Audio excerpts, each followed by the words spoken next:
The wound that opens the doorpane has a way of arriving without invitation. It breaks in like a storm, unpredictable, violent, unwelcome. It shatters our rhythm, interrupts our certainty, and exposes the fragile truths we try so hard to hide. No one prepares for the moment when life changes in a sentence, a diagnosis, a betrayal, a final goodbye. It comes quickly, without mercy, and without regard for whether we are ready. And yet, in the strangest paradox of the spiritual journey, pain is often the doorway through which God walks in most clearly. We don't learn his closeness from comfort. We learn it from the ache we can't soothe on our own. We don't discover his strength from our victories. We discover it in our collapse, when standing is no longer an option and breathing feels like an act of faith. It is in the wound where revelation begins. We come to God not because life is polished, but because it is broken. Not because we understand, but because we desperately don't. Pain pushes us toward questions that comfort never requires us to ask. And in that searching, God whispers, "I will not waste this." Pain is never meaningless in the hands of the one who redeems. The lie pain tells pain is loud. It shouts lies into the soul, lies about identity, about purpose, about worthiness, about hope. When distress rises, it tells us, "You're alone. This is the end of your story. You will never recover from this." This pain has no purpose. God is not with you. Pain is persuasive. It feels authoritative, especially when the tears come faster than answers and silence feels thicker than prayer. And when we are pulled into the emotional current of fear, sorrow, and confusion, we begin to mistake the voice of pain for the voice of truth. But what pain shouts, God quietly corrects. Pain says you are abandoned. God says, "I am closer than your breath." Pain says you are breaking beyond repair. God says, "I am rebuilding you." Pain says this loss defines you. God says this moment refines you. Pain is not the narrator of your story. God is. And he refuses to let pain have the final word. The hidden work in the silent seasons. There are seasons when pain lingers longer than we think it should. We pray, but the answers do not come, not immediately, not clearly, not in the way we hope. We wonder if God hears, if he sees, if he cares. But silence is not absence. Delay is not neglect. Stillness is not abandonment. When God seems quiet, he is often doing his deepest work. A seed grows in darkness. Before it breaks the surface, a wound closes beneath. The skin before the scar forms. A goldsmith removes impurities in the fire before the shine appears. God works in the unseen, the unspoken, the uncomfortable. Pain is not the indicator of his distance, but often the evidence of his craftsmanship. There are things he shapes in us that cannot be formed in peace. Endurance, compassion, wisdom, humility, unshakable. Faith. God doesn't allow pain to wound without allowing healing to transform.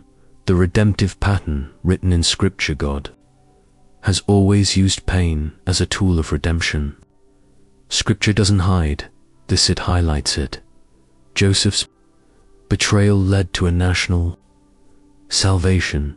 Moses' exile prepared him for leadership. Hannah's agony birthed a prophet. David's wilderness shaped a king. Job's suffering revealed the majesty of God.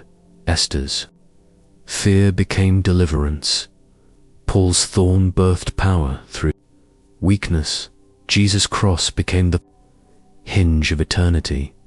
God has never wasted pain. He turns wounds into testimonies. He turns sorrow into wisdom. He turns loss into new beginnings. He turns the valley of shadows into the place where we learn the shape of His presence. Every painful moment in Scripture proves the same truth. God does not use pain to punish His children. He uses it to prepare them. When pain breaks what needs breaking, there are parts of us that can only be reshaped when they are shattered. Sometimes pain breaks the pride we didn't know we carried, the self-reliance we thought was strength, the illusions we built, our identity on the unhealthy attachments that disguised themselves as security, the fear that kept us from obedience, the belief that God should fit into our expectations. Pain dismantles so God can rebuild. He does not break us for destruction. He breaks us for reconstruction. A heart surrendered is a heart God can strengthen. A life laid down is a life God can raise up. A soul emptied is a soul God can fill. Pain is not the enemy of purpose, is the catalyst of purpose. Redemption often comes slowly, but it comes fully. We want God to heal quickly, neatly, and completely in the moment we ask. But God heals in layers, not just in moments. He cares not only about the wound, but about what the wound reveals. He redeems your story, your identity, your relationships, your faith, your purpose, your future. And redemption is always more beautiful than restoration.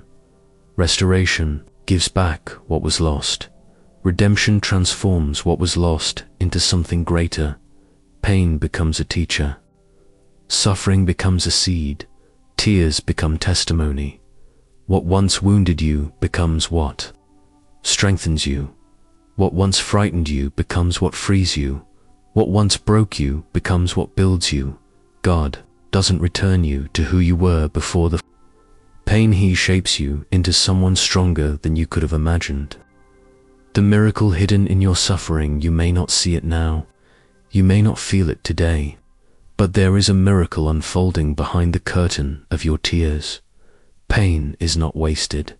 God is using it to soften hardened places in your heart, open doors that comfort kept closed, lead you to relationships rooted in truth, redirect your life toward deeper purpose, strengthen your spiritual muscles, draw you into dependence on Him, teach you the language of compassion, break generational patterns, reveal what truly matters, push you into growth. That peace never demands pain is the soil where the seeds of miracle take root.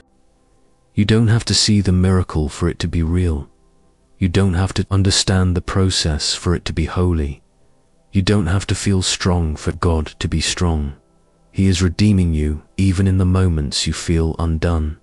What you carry out of the fire, every person who emerges from suffering carries something sacred they didn't possess before.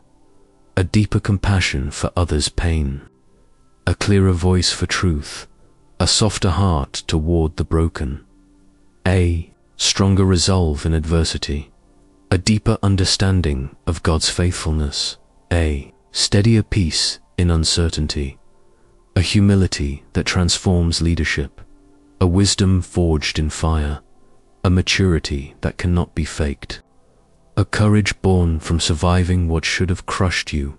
Pain, in God's hands, becomes holy. It becomes the very thing that qualifies you to bless others, strengthen others, comfort others, guide others, and lift others. Your pain becomes someone else's survival manual.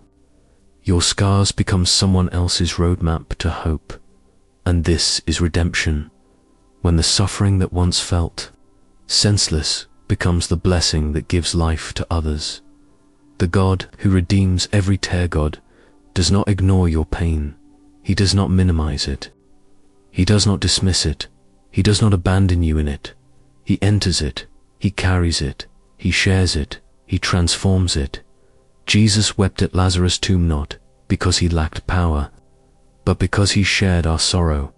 Jesus endured the cross not because we deserved it, but because love redeems what pain destroys. Jesus rose again not only to defeat death, but to declare that no suffering will ever have the final say. He collects your tears, he holds your wounds, he honors your heartbreak, and he promises that every pain surrendered to him will become part of a greater story. God doesn't waste pain, he redeems it, always fully, beautifully.